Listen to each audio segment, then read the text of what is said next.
자, 우리 많이 봤던 화면이실 겁니다. 정기 후원 문의 3만 원, 영양실조로 고통받는 아이들이 몇 명이고, 그러한 어려움을 겪고 있는 부모 세대가 얼마나 되고, 그 다음에 실제로 이런 부분에서 3만 원을 후원했더니 어떤 부분에 대한 변화가 있었더라. 그래서 우리 조직이 좀 떠나도 될 만큼 후원을 하지 않아도 될 만큼 클라이언트가 변하고 지역이 변했다. 그래서 실제로 그러한 부분들이 이렇게 수치화되는 것들, 이런 부분들에 대한 내용들을 본다라고 하면 여러분들이 추상적으로 상상하는 무엇보다는 누군가 생각해도 구체적으로 그 범위와 한계들을 좀 더 명확하게 볼 수 있는 것, 이것이 객관화된 데이터라고 이야기하고 우리가 조금 더 과학에 근접해 있다라는 설명을 하게 됩니다. 자, 이런 과학이 어떠한 개념과 특징을 가지고 있기에 그러한지, 그래서 우리가 그런 부분들을 사회과학 조사에서 어떻게 적용하고 왜 배워야 하는지 한번 살펴보도록 할게요. 자, 사회조사를 배워야 하는 이유입니다. 자, 그 이유 중에 첫 번째로 들고 있는 것이 우리가 알고 있는 것의 대부분은 지식이라고 하는 부분들이죠. 그것은 여러 사람의 합의를 통해서 직접적으로 경험하거나 관찰을 통해서 얻게 된 결과들이 대부분이라는 겁니다. 그래서 과학은 사람들이 어떠한 객관적인 기준이나 경험을 통해서 습득된 지식 이전에 가지고 있는 그들만의 기준, 그런 부분들을 보다 더 합의적인 실제와 경험적 실제에 의해서 조금 더 객관화시키는 정보로 습득할 수 있도록 도와주는 역할을 하게 됩니다. 자, 합의적 실제라는 부분을 조금 더 살펴보자면, 우리가 잘 알고 있는 대부분의 합의, 그리고 믿음, 주위 사람들이 그렇다고 알고 있는 것들을 학습하는 과정이에요. 예를 들어서 지구를 본 적은 없습니다. 하지만 지구는 평평하다고 알고 있었죠. 우리가 과학자들이 그러한 합의된 지식들을 갖고 있었다라는 겁니다. 그러면 이런 것들에 대한 보편적 믿음이 발생한다는 거죠. 그렇지만 이 합의적 실제는 경험적 증거에 의해서 실제적으로 계속적으로 변화하게 된다라는 거죠. 자, 이 경험적 실제의 개념은 실제로 직접 경험하거나 관찰한 것들이 여기에 해당됩니다. 예를 들어서 캐나다 로키 산맥의 빙하가 차갑다는 것을 직접 물에 뛰어들어 보고 그것이 차갑다는 것을 알게 되는 거죠. 자, 달 탐사를 시작하고 지구 탐사를 시작하면서 지구가 둥글다 라는 경험적 실제로 지식들은 계속 바뀌게 되는 거죠. 그래서 이 과학이라는 것은 기본적으로 합의적 실제와 경험적 실제에 의해서 만들어지기는 하지만 그런 것들이 계속 누적되는 상황들을 만들고 계속 재현하면서 검증을 통해서 이러한 지식들은 좀 변화되어질 수 있습니다. 하지만 그 전까지는 개인이 가지고 있는 개인적인 정보, 지식보다는 이 합의된 실제와 경험적 실제에 의해서 정보를 습득하는 그런 부분들이 훨씬 더 많아지게 되죠. 자, 다음은 과학이라는 것을 어떻게 정의할 것인가 라는 부분들을 좀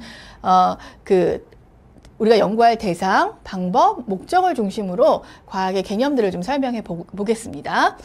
자, 대상 중심의 과학의 접근법은 무엇을 인식하거나 관찰을 통해서 경험하게 되는 구체적인 사실, 사물, 현상들을 검증해내는 것.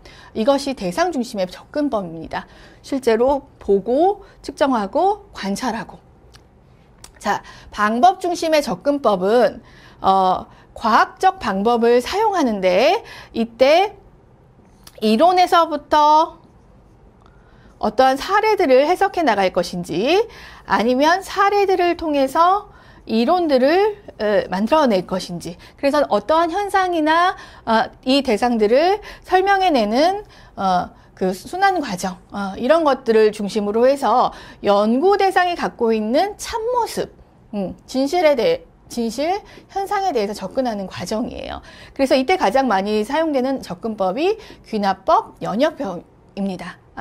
추가적으로 귀납법과 연역법에 대해서 설명드릴 거예요.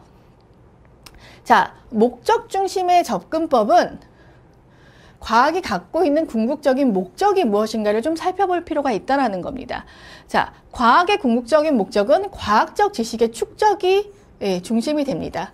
그래서 이런 것들이 체계적으로 축적되면서 이론이라는 것을 만들어내고 그 이론이 어떠한 현상을 설명해내는데 경험적인 지식으로 작용하게 되는 것입니다.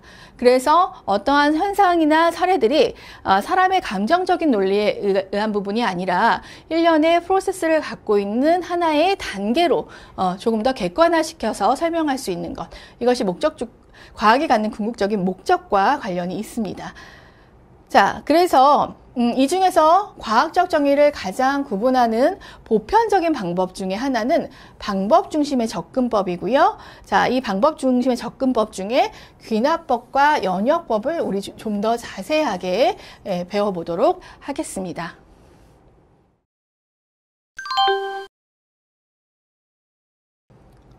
자, 과학적 방법 중에 우리 연역적 방법이라는 것이 있다라고 말씀드렸죠. 자, 이런 예시 많이 보셨을 거예요. 모든 사람들은 죽는다. 소크라테스는 사람이다. 그러므로 소크라테스는 죽는다. 자, 사람이 죽는데 소크라테스가 이 사람 안에 속해요. 그렇기 때문에 소크라테스도 죽어요. 자, 이런 대전제, 우리가 이론이라고 하는 이런 대전제, 거기에서부터 어떠한 구체적인 사례나 현상에 대한 결론을 도출하는 방식입니다. 그래서 우리가 이론을 중심으로 해서 이 이론이 설명하고 있는 프로세스를 구체적인 사례에 적용하게 될 때 이 사례가 어떠한 과정을 통해서 이러한 현상이 나타나는지를 조금 더 구체적으로 설명할 수 있도록 하는 방법입니다. 자, 이때 고려해야 될 사항은 굉장히 가장 많은 지지를 받는 이론으로부터 출발하는 것이 좋습니다. 왜냐하면 가장 많은 지지를 받는다는 것은 이 이론이 여러 가지 현상들이나 사례를 통해서 검증되어졌고 만들어졌고 그것들이 그 과정이 맞다라는 부분들이 합의적으로 경험적으로 실제적으로 다 보여졌던 부분들이 훨씬 더 많기 때문입니다. 그래서 새로운 이론을 도입하고자 할 때 그것이 일반화하기 가능한지 이런 부분에서 약간 좀 약한 부분들이 좀 있을 수 있죠. 그리고 또 하나 그 연역적 방법을 선택하게 될 때는 이 이론으로 설명할 수 없는 이렇게 아주 작은 사례가 100 있다면 100 중에 하나는 돌연변이가 있을 수 있죠. 이런 부분에 대한 현상은 이 이론으로 적용해서 설명하기가 힘들고 그 설명 부분에서도 한계가 있다는 겁니다. 예를 들어서 까마귀는 모두 다 까맣죠. 그런데 그 중에 하얀 까마귀가 발견될 경우 이 이론으로는 그 하얀 까마귀를 설명할 수 없다는 겁니다. 왜냐하면 보편적으로는 까맣다가 일반화되어 있기 때문에 일반화되지 않은 나머지 사례들을 설명해내기가 어려운 그런 한계들이 있다는 부분들을 좀 고려할 필요가 있다는 거죠. 자, 그래서 연역적 방법에 대해서 살펴보았고요. 다음은 귀납적 방법에 대해서 살펴보도록 하겠습니다. 자, 귀납적 방법은 반대인 거예요. 사례를 가지고 이론을 만들어내는 과정이라고 이해하시면 더 편하실 것 같아요. 자, 반대로 볼게요. 소크라테스도 죽었다. 사례예요. 자, 플라톤이라는 사람도 죽었다. 아리스토텔레스도 죽었다. 그런데 이들의 공통점을 보니까 모두 사람이라는 거예요. 그렇기 때문에 모든 사람은 죽는다라고 설명할 수 있다는 거죠. 여러 사례를 통해서 하나의 중심축이 되는 이론들을 설명하고 있어요. 그래서 개념적으로 보자면 구체적인 사례와 사실들의 존재하는 공통적인 유형과 패턴으로부터 보편적인 설명을 도출해내는 방식이다라고 이야기하고 있어요. 자, 이때 그러면 이 사례들을 어느 정도의 양으로 조사를 해야 이것이 이론으로 보편화될 수 있는가? 사람을 몇 명 관찰해야 그 사람이 공통적으로 죽는다라는 부분을 알 수 있을까? 그래서 사례를 어느 정도 관찰해야 이것이 일반화되는 이론으로 설명될 수 있을까? 이런 부분들에 대한 고민이 좀 필요하고요. 자, 관찰 사례에 대해서 이 사례들이 있다라고 하면 이 사례의 원인들을 굉장히 다양할 수 있다라는 거예요. 죽음에 이르게 되는 여러 가지 원인이나 과정들이 있고 그 측면들이 있을 텐데 그것이 각각 학자마다 보는 시각들이 다를 수 있다라는 거죠.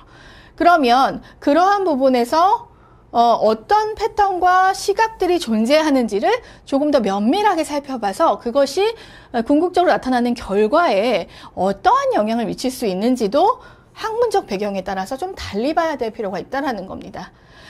그래서 이렇게 보면 자, 사례는 이론을 만들어내고 이론은 이 사례를 통해서 검증되는 귀납법과 연역법은 상호 보완되는 관계에 있다라고 우리는 설명하고 있고 이것이 일반적으로 과학적 조사에서 과학적 방법으로 가장 많이 사용되는 방법들 중에 하나입니다. 자, 실제로 이 과학적 방법의 단계를 살펴보면 우선 이런 식으로 진행이 됩니다. 개별적인 사실, 현상들을 관찰합니다. 자, 그리고 이 관찰 대상에 관통하는 흐름, 이것을 귀납화해서 일반화시킨다라고 이야기하죠. 자, 사례들을 관찰하고 이 사례가 왜 일어나는지에 대한 현상들을 계속적으로 조사하고 그것이 이론으로부터 어떻게 도출되는지를 좀 설명을 한다라는 거죠. 그래서 이것이 조금 더 일반적으로 보편화되면 이것이 그 이론이라는 부분으로 이야기가 되고요. 이 묶음이 이론이라는 것으로 설명이 되고, 그리고 이론적 명제에서 연역적으로 추리되는 결과를 예측하고 예측한 결과가 다시 나타나는지를 검증하는 방식을 거친다라고 이야기하고 있어요. 그래서 그림으로 한번 살펴볼게요. 자, 우리가 이론으로 현상을 설명을 하죠. 그리고 이 현상들이 좀 반복되면 그것이 다시 이론이 되고 그 이론을 통해서 이 현상을 설명할 수 있는지 가설을 설정해서 이야기한다라는 겁니다. 그래서 이러한 방식의 흐름은 귀납법이 되고 이러한 방식의 흐름은 영역법이 되는데 이것이 어느 것이 맞다가 아니라 필요에 따라서 서로 상호 보완적으로 사용된다라는 부분들을 설명해내고 있는 겁니다.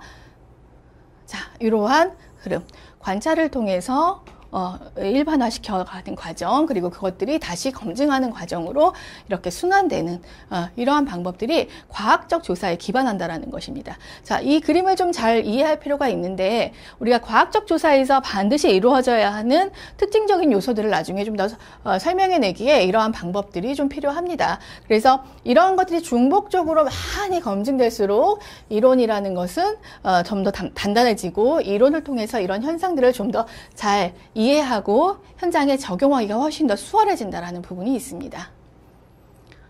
자, 이러한 과학적 방법의 특징을 봤었을 때 보면 우리가 모든 것에 대해서 임의성과 개방성을 가질 필요가 있다라는 겁니다. 자, 어떠한 현상이 있었을 때 그것이 이론을 통해서 과연 그럴 거다라고 볼 수 있는 부분들도 있지만 그것이 설명되어지지 않은 것들이 있고 설명이 되어졌다고 하더라도 100 중에 하나가 아닐 수 있는 여지들이 있기 때문에 모든 것에 대해서 의문을 갖는 것이 필요합니다. 자, 그리고 이러한 지식들은 변할 수 있는 거죠. 지구가 맨 처음에 평평하다고 이야기했었잖아요. 그런데 여러 검증을 거쳐서 지구가 둥글다라는 걸 알게 됐어요. 그래서 지식이라는 것은 정말 A는 B이다, A는 A일 뿐이다, 이렇게 설명할 수가 없다라는 거죠. 그래서 언제든지 우리가 알고 있는 지식은 논박당할 수 있어. 그렇기 때문에 우리는 항상 다른 사람의 관점과 시각에 대해서 이해하고 그러한 반박, 논박을 받아들일 수 있는 자세를 좀 가져야 될 필요가 있습니다. 그래서 과학적 방법이라는 것은 임의성과 개방성이 있다라는 부분들을 여러분들이 인식하실 필요가 있어요. 자, 말씀드린 것처럼 과학은 계속적으로 재현이 됩니다. 자, 이론이라는 부분들을 통해서 여러 가지 사례들이 이론이 된다라고 이야기했고 이러한 유사한 사례들을 설명하기 위해서 이 이론이 적용된다라고 이야기했죠. 자, 그 과정에서 우리는 이 과정이 검증되기 위한 방법과 절차들이 있는데 그것이 동일한 방식으로 체크되고 또 그런 것들이 원하는 그 이론을 통해서 나타난 이론을 통해서 어떤 사례나 현상을 설명하고 사례나 현상이 다시 이론으로 되는 일련의 과정들이 반복적으로 순환 구조를 이루는데, 그러려면 이러한 방식의 과학적 경험들이 재현될 수 있어야 됩니다. 그래서 심지어 최고의 연구도 의문에 의해서 개방되고 재현되는 경우가 많죠. 자, 지구가 평평하다. 그렇죠? 이게 진리라고 생각을 했었어요. 그렇지만 아니다, 아닐 수 있다라고 얘기하는 거죠. 자, 이 재현이란 뭐냐 하면 동일한 증거, 결론 이런 부분들이 산출하는지 확인하기 위해서 연구를 반복하는 것이라고 이야기했어요. 자, 그리고 나서 이런 것들이 조금 더 연구들을 진전시키고 혹시 상이한 표적 집단이나 상황에 있다면 그러한 부분들도 동일한 방식에서 적용할 수 있는지 좀 판단해야 되고, 동일하지 않다라고 하면 그런 것들이 달라졌을 때 어떻게 변화되어지는지, 이런 그 결과들이 반복적으로 측정되면서 하나의 이론이 확장되어질 수도 있고 또 다른 이론으로 만들어질 수 있고, 이런 이론을 통해서 또 다른 사회 현상들을 설명해내는데 훨씬 더 유리하다라는 부분으로 이 재현이 굉장히 중요한 요건이 된다라고 이야기하고 있습니다. 그래서 연구들에서 저 이론을 통해서 설명하고 있는데 왜 또 연구를 하지 하는 부분들이 이런 재현의 중요성을 보여주고 있는 것이라고 여러분들이 이해하시면 좋을 것 같습니다. 자, 다음은 관찰인데요. 자, 과학적 조사라는 것은 끊임없이 증거를 탐색하는 거예요. 그때 가장 많이 쓰이는 것이 이 관찰이라는 방법이고요. 자, 이런 관찰이 축적될수록 조금 더 많은 양의 정보들을 가지고 체계적이고 포괄적으로 어떠한 현상들을 증명해낼 수가 있습니다. 그래서 이 관찰은 대상이 굉장히 크고 다양하고 절차나 뭐 이런 것들도 좀 잘 만들어질 수 있도록 명확하게 그 결론의 기초, 과대하의 일반화, 선택적 관찰을 피할 수 있는지 점검해야 되고, 그 다음에 결론의 증거와 증거 관찰이 보증될 수 있도록 판단하는 과정들이 지속적으로 필요하게 됩니다. 자, 관찰은 과학적 조사 방법의 기초가 되는 요인이기도 합니다. 자, 이 과학적 조사의 방법은 굉장히 객관성을 가져야 합니다. 자, 과학적 그 증거를 증명해내기 위한 절차 자체에도 연구자의 편견이 들어갈 수 있는 가능성이 있어요. 그래서 그것들을 좀 더 객관적으로 추구할 수 있도록 이 관찰할 때 객관성을 조금 더 강조하게 되는 경향들이 있습니다. 그리고 모든 절차는 재현을 해야 되기 때문에 검토와 평가가 가능한 형태여야 돼요. 그래서 그것들이 개방되어 있고 어느 연구자든지 그러한 방식을 좀 같이 따라갈 수 있도록 그 결론에 함께 도달하는 기초를 좀 보여줄 수 있는 형태로 투명하게 진행이 돼야 되는 특징적인 요소들이 있습니다. 자, 그렇다면 과학적 조사 연구의 특징을 좀 살펴보자면 과학적 조사 연구는 논리성을 갖는다는 거죠. 자, A가 B에게 영향을 미쳐서 이러한 결과가 도출되는지를 좀 탐색하고자 하는 부분이라고 하면 B라는 현상이 왜 나타나는지에 대한 영향 요인을 밝히는 연구 혹은 과학적 조사라고 설명할 수 있겠죠. 그래서 탐구하고자 하는 변수 사이의 관계적인 측면을 좀 볼 수 있고, 이렇게 원인이 되는 변수들이 이 결과로 나타나는 변수 앞에 항상 선행되어야 되고, 그리고 이것이 동시에 일어나지 않아야 되는 논리적인 특징을 갖고 있습니다. 그리고 A라는 개념과 B라는 개념이 명확하게 달라야 하는 배타적인 특징을 가지고 있죠. 자, 이러한 측면에서 과학적 조사 연구의 특징은 논리성이 전제가 돼야 됩니다. 자, 그 다음으로는 일반성인데 개별적인 사례를 통해서 지속적으로 검증하면서 이론을 만들어낸다라고 이야기하고 있어요. 자, 그 이론을 만드는 이유는 뭐냐면 유사한 상황의 사례들을 해석하고 설명할 수 있도록 하기 위함입니다. 이것이 우리는 일반화라는 부분으로 설명이 되어지고 일반성이라고 우리 교재에서는 설명하고 있어요. 자, 일반성이라는 것은 개념적으로 개별적인 현상보다는 보다 광범위한 대상, 시간, 상황, 장소 등에서 유사한 상황들을 보편적으로 적용 가능한 가설이나 이론으로 개발하고 현상을 예측하려고 하는 것이라고 이야기하고 있습니다. 자, 반복 가능성. 자, 재현과 비슷한 개념이죠. 자, 계속적으로 검증해 나가야 하는 것이 과학적 조사의 기본이라고 이야기했어요. 자, 그래서 이 재현이라는 것은 반복적으로 유사한 상황과 절차에 따라서 그 현상을 반복적으로 조사할 수 있어야 된다라고 이야기하는 부분입니다. 그래서 연구의 신뢰성과도 이거는 관련이 있는데요. 연구조사를 반복적으로 수행할 수 있을 때 일관성 있는 결과가 나와야 되기 때문에 반복 가능해야 된다라는 부분으로 이야기를 하고 있고, 그래서 연구 설계, 자료 수집, 분석 이런 모든 연구 과정들이 객관적일 때, 내가 연구를 하지 않아도 다른 연구자가 이런 것들을 동일한 방식으로 따라 하더라도 유사한 결과와 내용들이 나와줘야 되는 것이 이 반복 가능성을 충족시키는 것이라고 이야기할 수 있습니다. 자, 검증 가능해야 된다. 유사한 내용이긴 하죠. 자, 탐구 대상에 대한 모든 지침들을 경험적으로 검증하고 연구할 수 있어야 된다라고 계속적으로 이야기하고 있죠. 자, 탐구 대상에 대해서 자료를 실증적으로 검증하고 분석하지 않은 상태에서는 어떠한 결론을 내리거나 예측을 하는 것은 과학적 연구를 충족시키지 못하는 부분입니다. 그것은 추정으로 해당이 되죠. 그렇기 때문에 실질적으로 이런 조사 연구를 통해서 내가 보고자 하고자 하는 현상에 대해서 검증이 가능한 형태, 이것을 과학적 방법, 과학적 조사의 특징이라고 이야기할 수 있죠. 자, 그리고 결정론적이라는 특징을 갖고 있는데, 모든 결과가 나타나는 거에서는 거기에 영향을 미치는 원인들이 분명히 있다라는 겁니다. 그래서 그런 것들을 밝혀낼 수 있는 것, 그것이 특징적인 요소 중에 하나입니다. 자, 간결해야 돼요. 누구나 똑같은 상황을 보고 검증해낼 수 있어야 되기 때문에 그 일반화의 가능성을 높이기 위해서는 최선의 변수, 최소한의 변수 들을 사용하는 것.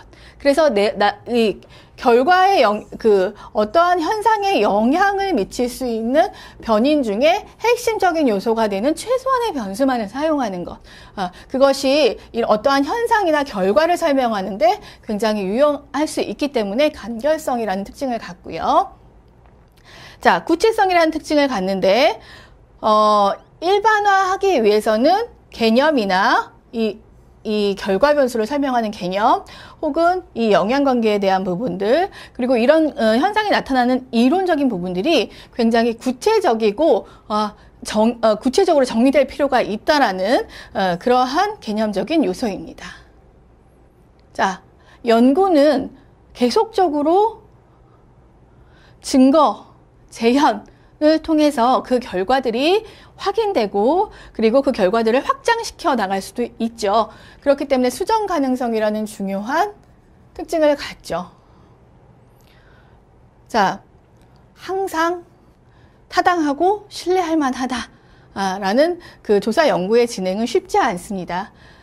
그리고 자연 현상이 아니라 인간을 다루는 그 과학은 조금 더 시간이나 장소나 그 사람들이 갖고 있는 주변의 여러 요소적인 상황에 따라서 영향을 받을 수가 있어요.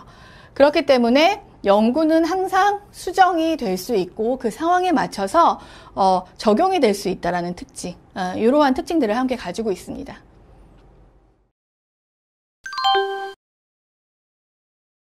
자, 과학적 지식이라는 것은 경험적인 재현, 그러한 재현을 통한 검증, 그리고 그것이 어떠한 원인에 의해서 결과로 나타나는지에 대한 논리적인 설명을 통해서 습득이 되는 것을 이야기합니다. 그래서 이 과학적 지식은 비과학적인 일상적인 지식과 차이가 있습니다. 자, 이러한 차원에서의 차이들을 좀 살펴보도록 할게요. 자, 일반적인 접근법에 있어서 과학적 지식은 비과학적 지식이 직관적이고 전체적으로 그냥 뭔가 두루뭉실한 반면에 굉장히 경험적이고 논리적인 특징이 있습니다. 관찰이라는 측면에서도 뭐 어떤 우연한 상황을 보거나 아니면 이것이 어떤 확률적인 부분에 의해서 설명되어질 수 있는 것이 비과학적 지식이라고 하면, 이 과학적 지식은 보다 체계적이고 통계적인 검증을 통해서 관찰되어지는 지식이라고 보시면 될 것 같습니다. 그리고 이것이 조금 더 일반화되기 위해서 굉장히 객관적이고 비편파적으로 보고가 되고 있고요.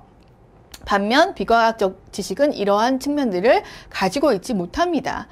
그래서 이 과학적 지식의 개념들은 굉장히 명확하고 그것이 어떠한 형태로 나타나는지를 측정 가능한, 누구나 보더라도 객관화된 지표로 측정되는 방식의 개념들을 가지고 있는 것이 훨씬 더 많습니다.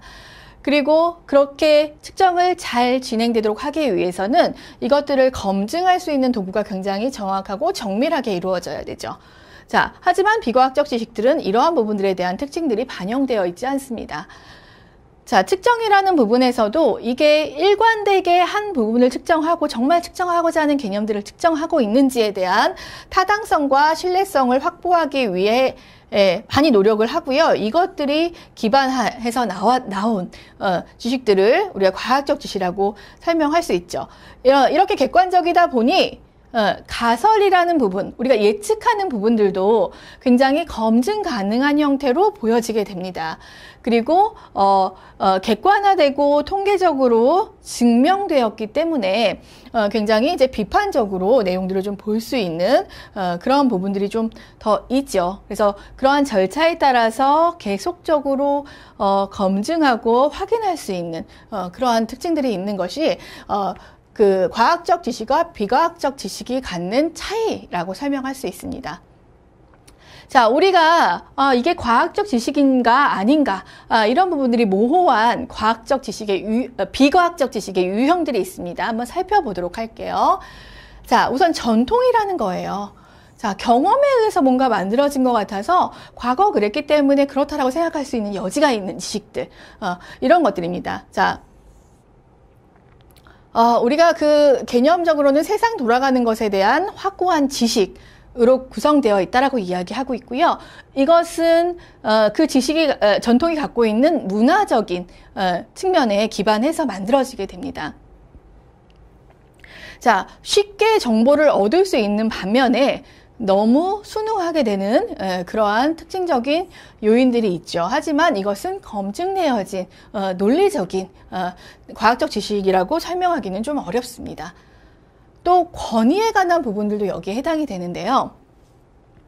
우리가 저명한 학자가 이야기했다라고 하면, 혹은 그 분야의 경험이 많은 사람이 이야기했다라고 하면 그것이 논리적인 체계나 검증이 없더라도 합법적이고 우리가 모두 다 인정할 만한 지식이라고 생각하게 되는 부분들이 많습니다. 그래서 그런 전문가 권위에 의해서 채택된 지식을 우리가 권위라고 이야기하고 있는데, 이러한 권위는 틀릴 수 있는 지식이라는 거죠. 그리고 물론 이제 경험이 없는 사람들보다는 어느 정도 검증된 부분이 있을 수 있지만 언제나 변화되어질 수 있다라는 개방성이 있다라는 특징을 우리가 이해할 필요가 있습니다. 자, 다음은 상식입니다. 상식도 지식이죠. 상식에 책자가 있을 정도로 상식도 중요한 지식일 수 있습니다. 이 상식이라는 부분은 이 앞서의 권위나 전통에 비해서 조금 더 일반화된 지식처럼 받아들여지기는 하는데, 실제적으로 합리적이고 명확하게 보이기는 하지만 어떤 지식의 근원으로서 과학이 요구하는, 과학적 방법이 요구하는 논리성, 경험적인 증거, 이런 부분들에 대해서는 좀 부족한 부분들이 있죠. 그래서 상식 자체를 우리가 과학적 지식으로의 범주로 넣지는 않습니다. 그래서 상식이 과학적 지식이라고 이야기하기는 힘들다. 그리고 우리가 이제 가장 정보를 많이 습득하는 방법 중에 대중매체를 활용하는 방법이 있습니다. 자, 대중매체에서 굉장히 다양한 정보들을 제시하고 있죠. 물론 다른 곳에 비해서 검증된 자료들을 제시하고 뭔가 객관성을 가지려고 하는 부분들이 있지만, 이 프로그램 혹은 매체가 의도하는 부분으로 지식이 전달될 수 있는 부분들이 있습니다. 그래서 이 과학의 원천에 기반한 과학적 지식이라고는 이해하기 힘든 부분들이 있기 때문에 이러한 방식으로 습득된 지식들을 우리가 과학적 조사 혹은 사회조사의 과학적 방법으로 적용시키기에는 한계가 있다는 부분들을 이해하실 필요가 있습니다. 자, 이런 비과학적 지식이 갖는 문제점들은 이런 것들이 있습니다. 실질적으로 관찰이 정확하게 이루어지지 않았어요. 이게 경험이나 어쨌든 경험적으로 관찰 지속 가능하거나 아니면 논리적인 타당성을 갖는다거나 이러한 부분이 일단은 좀 부족하다라는 겁니다. 그러다 보니까 이렇게 좀 경험적으로 관찰 가능하려면 구체적인 도구와 측정 지표들이 있어야 되는데 그런 것들도 잘 사용되지가 않는다라는 거죠. 그래서 이 부정확한 관찰을 좀 보완하기 위해서 의식적인 관찰과 측정 도구가 좀 예방적인 차원의 역할들을 한다라고 교재에서 설명하고 있는 부분입니다. 자, 다음은 과도한 일반화입니다. 몇 가지의 현상들을 보고서 그것이 전체에게 적용되는 것처럼 이해되는 부분의 문제입니다. 자, 이런 것들이 있을 수 있는데요. 이 태극기가 갖는 우리 의미가 있었죠. 그런데 한동안 정치적인 사안으로 인해서 이 태극기의 의미가 좀 변질이 됐습니다. 그래서 태극기가 모여있는 곳에 가면 안 되겠다라는 인식을 갖는 사람들이 만들어지기도 했죠. 하지만 이것은 어떠한 현상을 가지고 전체적인 상황을 이해하려는 과도한 일반화에 해당이 됩니다. 자, 이런 과도한 일반화를 해결하기 위해서는 관찰의 표본을 조금 크게 확보할 필요가 있습니다.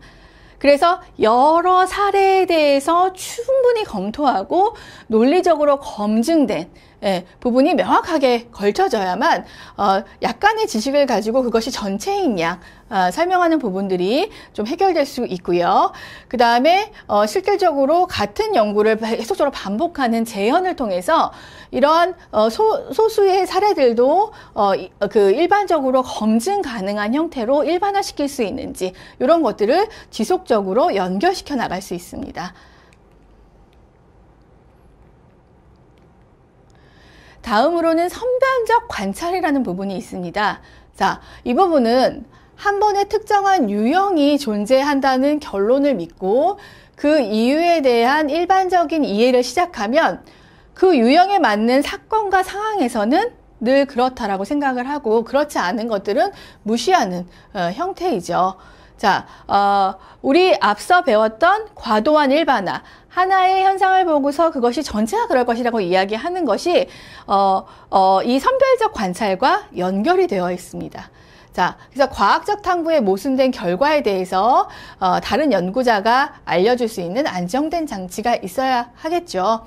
그래서 전체를 보지 못한 상태에서 일부만을 보고 추정하게 될 경우에 나타나는 문제들을 조금 더 보완할 수 있는 역할들에 대해서 우리가 향후에 공부할 예정입니다. 자, 사후 소극 가설 설정이라는 부분이 있어요.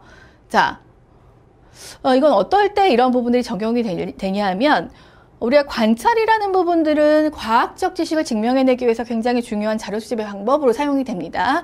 그런데 이런 관찰이 동일한 방식으로 이루어졌는데 결과가 그 예측되어지는 대로 나타나지 않을 때 우리가 사후소극 가설에 대해서 좀 고민해 볼 필요가 있습니다.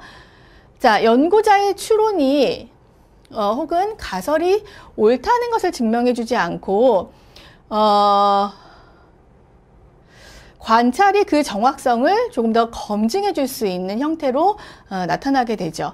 자, 연구자는 추론적 정보에 좀 더 관심을 갖고 객관적인 자료 수집 방법을 갖지 못하게 될 때, 이 사후소극 가설이라는 부분이 나타나거나 연구의 전 과정을 체계적으로 겪지 못하고 이 과정 중간에 연구자가 생각하고 있는 그 추론이 있다면 그 추론을 적용시켜서 이 어떤 현상을 설명하는 것, 이런 것들이 사후소극 가설 설정에 영향을 미칩니다. 예를 들자면 직업훈련이라는 것이 빈곤한 사람에게 영향을 미친다면 그것은 결과적으로 노동 동기가 상승하게 되는 결과를 가져올 것이라고 생각을 하는 경우가 많죠. 그런데 결과적으로 그 부분이 상승하지 않았다라고 하면 이 결론을 어떻게 내릴 수 있을까? 라는 부분에 대해서 충분히 고민해야 하는데, 연구자가 가지고 있는 지식, 혹은 이제 그런 부분들에 대한 검증의 절차를 거치지 않은 상태에서의 추론을 통해서 그냥 빈곤문화에 물들어서 직업 훈련은 효과가 없다라고 결론을 내려버릴 수가 있다라는 겁니다. 그래서 충분하게 이러한 부분들에 대해서 예측되어지는 결과가 나오지 않을 때 지속적인 관찰을 통해서 이것이 왜 그러한가에 대한 정당성을 확보하는 과정이 중요한데, 그 과정이 없이 연구자의 추론에 대해서 결론을 내리게 되면 사후 가설이라는 이런 오류에 빠지게 될 수 있다는 부분들을 설명하고 있죠. 다음은 자아가 개입된 이해에 대한 부분입니다. 이것은 사람들이 갖고 있는 지식의 기반 혹은 관찰을 통해서 얻어진 결과들이 뭔가 객관적이고 상황적인 부분들에 의해서 계속적으로 검증되어지는 것이 아니라 연구자 본인이 갖고 있는 혹은 대상자 본인이 갖고 있는 지식의 기반해서 약간 편견을 갖게 되는 그러한 부분입니다. 부분입니다. 보다 사물을 이해할 때 본인이 갖고 있는 이해에 집착하게 돼서 더 많은 탐구와 정확한 이해의 걸림돌로 작용하게 된다라는 거죠. 그래서 과학적 규범이나 과학적 절차에 대해서 이해하는 것은 이것을 좀 더 객관화시키고 평가하는 능력을 향상시킬 수 있는 특징이 있습니다. 자, 그 밖에 비논리적인 추론들은 여러 가지 형태가 있는데요. 우선 도박사의 오류라는 것입니다. 예를 들어서 어떤 행운이나 불운이 지속될 때 그것이 어떠한 결과를 추정할 것이라고, 이제 결과를 도출할 것이라고, 그래서 그것에 전조가 되는 요인이 된다라고 믿는 거죠. 그래서 주중에 비가 많이 왔으니 주말에도 비가 많이 올 거야 라고 생각되는 비논리적인 믿음. 그 다음에 허수아비 논쟁이라고 해서 특별한 입장을 공격하기 쉬운 방식으로 왜곡해 놓고 공략하는 거예요. 예를 들어서 어린이 혼자 길가에 다니게 하면 안 된다 라고 주장했을 때 그것을 반박하기 위해서 명확한 근거나 이유를 가지고 자신의 논리를 설명하는 것이 아니라 그러면 아이를 항상 혼자 집안에 가둬두란 말이야? 라는 어떤 방식의 왜곡된 입장을 내놓는 것, 이것이 비논리적인 추론에 해당이 되죠.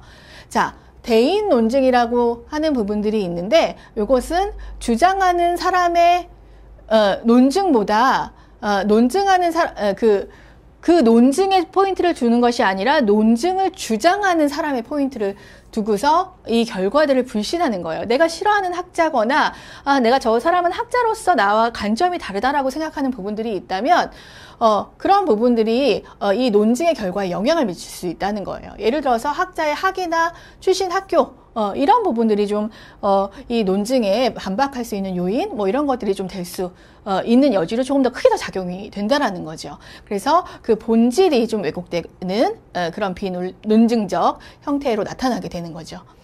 그 다음에 새로움과 전망에 의해서 장려되는 개입기법이라고 해서 우리가 시류에 편승하기 이러한 용어로 많이 쓰게 되죠. 요거는 대중의 인기에 편승해서 논리적 추론을 하게 되는 거죠. 예를 들어서 수지가 왜 우리가 동영상 촬영으로 문제됐던 피팅 모델을 하려고 갔었는데 이게 실제로 보니 성 노출을 이제 강요하는 그런 측면들의 어떤 문제가 있어서 그것들에 대한 어려움을 호소하는 영상이 있었는데 수지가 이 사람을 지지하게 되니까 갑자기 그 지지율이 확 올라간다거나 나의 생각과 의도와는 관계없이 대중의 인기에 편승해서 그것들을 결정하게 되고 그것이 마치 진실이고 과학적 지식인 것처럼 이해하도록 만드는 그런 상황들이 여기에 해당이 됩니다. 그래서 사람들의 동조 자체가 타당성을 인정할 수는 없다라는 부분을 우리가 과학적 지식의 측면에서 좀 더 잘 이해할 필요가 있습니다. 자, 또 하나는 섣부른 탐구 종료가 여기에 해당되는데 사물을 완전하게 이해하기 전에 이해하려는 시도를 중단하는 것. 예를 들자면 연구의 전 과정에서 결과가 다 나타나기도 전에 그 결과 중간에서 본인의 어떤 편견, 선입견을 가지고 혹은 제한된 지식을 가지고 이 현상은 이럴 것이다 라고 설명해내는 것이죠. 이것은 객관적인 과학 규범이 확립될 때 이런 부분들을 좀 보완해낼 수가 있고요.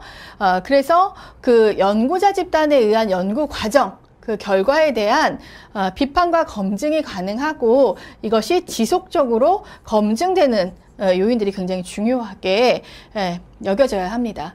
또 하나는 인간은 누구나 실수를 저지르는 존재라는 것들을 인식할 필요가 있습니다. 그 과학이 비과학자가 범할 수 있는 오류를 전적으로 예방할 수 있다라고 확신해서는 안 된다라는 겁니다. 자, 이것은 조금 더 체계적인 절차에 의해서 어떠한 현상들을 설명해내는 과정이고 그것은 언제든지 검증되어질 수 있는 그리고 검증을 통해서 또 다른 지식을 흡수하거나 확장시킬 수 있는 여지가 있다는 부분들을 충분히 이해해야 되고요. 이러한 절차들이 명확하다고 해서 그런 부분들이 완전히 통제되어지지는 않는다라는 부분을 우리가 인식할 필요가 있다는 부분입니다. 우리 과학적 지식에 대해서 살펴보았습니다.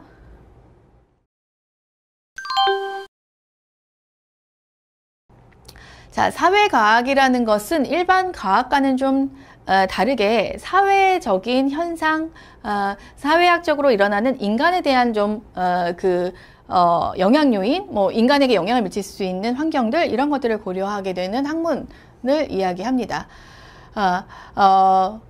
물론 이제 사회과학이라는 부분도 과학이기 때문에 과학적 조사가 갖는 연구의 특징을 고려하고 이해할 필요는 있습니다.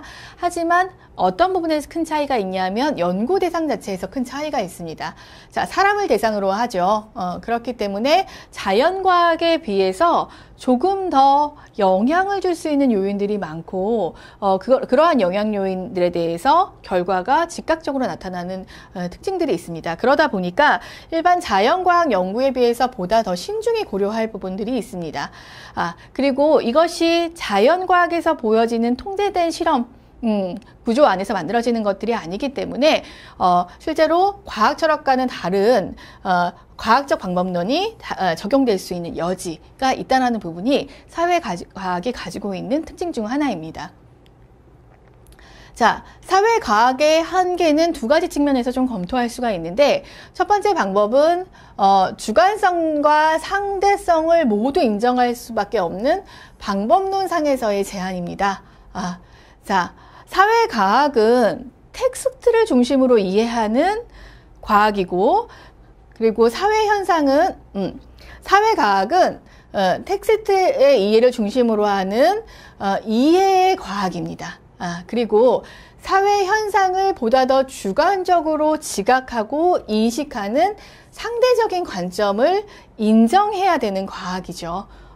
이러한 부분에서 사회과학적인 방법론은 주관적인 부분에 대한 고려와 상대적으로 관점이 다를 수 있는 영역, 이 부분을 함께 좀 살펴봐야 하는 특징적인 구조적 한계를 갖습니다. 또한 한 가지는 탐구 대상의 특성에 따라 기인되는 한계가 있습니다. 연구 대상이 사람과 사회이다 보니까 사람의 행동이 굉장히 복잡하고 예측 불가능한 부분들이 있는데 이러한 부분들에 대한 요인들이 영향을 미칠 수 있는 여지들이 굉장히 좀 많이 존재하고요. 이런 연구 대상의 가변성, 다양성은 연구 대상의 타당성이나 신뢰성, 객관적인 측면에서 자연과학과는 다른 방법들의 문제가 발생하는 특징적인 요소들이 있습니다.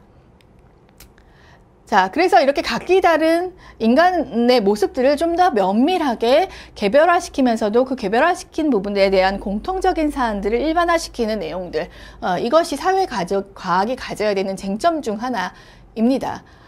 또한 사람이 대상이다 보니까 그냥 사물을 대상으로 하는 자연과학과는 달리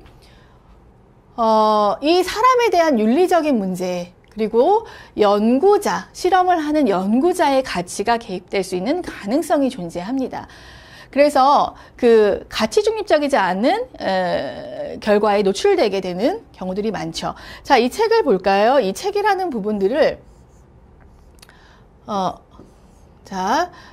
정면에서 바라봤을 때와 이렇게 누워서 봤을 때 다 모두 책이긴 하지만 어떠한 시각에 따라서 보느냐에 따라서 이 책을 해석하는 방식, 설명하는 방식이 좀 다 달라질 수 있다라는 거죠. 그래서 주제를 선택하는 과정, 연구 진행 과정, 분석 과정, 뭐 이런 해석 부분에서 가치가 적용이 되는 겁니다. 똑같은 사물을 놓고도 해석이 달라질 수 있는 부분들. 이게 살아있는 사물이 됐을 때는 그 영향 요인들이 훨씬 더 많아진다라는 거죠.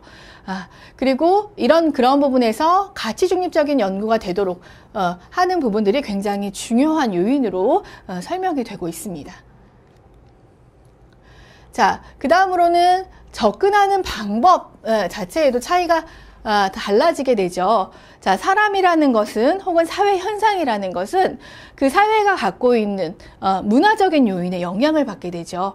뭐 개인이라고 하면 개인이 결혼을 했는지, 이혼을 했는지, 독신인지, 동거인지에 따라서, 그리고 사회 현상이라고 하면 그런 것들을 이해하는 집단적인 문화에 의해서 결과를 해석하는 방법이나 그것들을 측정하는 방법들이 좀 달라지는 경우들이 있어요. 그래서 거기서 나오는 차이가 있을 수 있고요.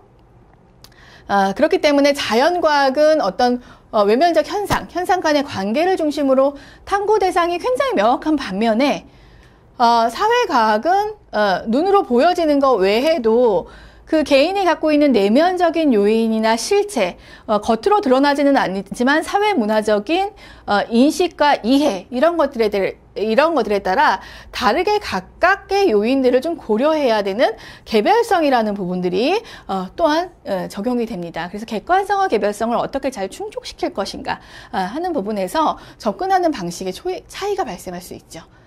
그 다음에 변수를 통제하고 조작하는 것에 대한 한계가 만들어진다라고 이야기하고 있어요. 실험실 상황이 아니기 때문에 하나의 개인을 중심으로 연구를 한다고 하면 이 개인이 노출되어지는 상황, 환경, 시점에 따라서 이 변수를 통제하고 어떻게 그것을 측정해낼 것인가 하는 그 한계들이 존재하게 되죠. 그래서 인간은 연구 과정 중에 연구자에 따라 달리 반응하거나 자아가 윤리적인 문제 상황에 따라 다르게 개입될 수 있고, 이런 것이 객관성과 타당성의 문제를 야기시킬 수 있다라고 이야기하고 있어요. 자, 지식이라는 것은 IQ라는 측면으로 객관적으로 측정될 수 있는 반면, 사랑이라는 것은 이것을 무엇으로 측정할지에 대한 퀘스천이 있는 것과 마찬가지입니다.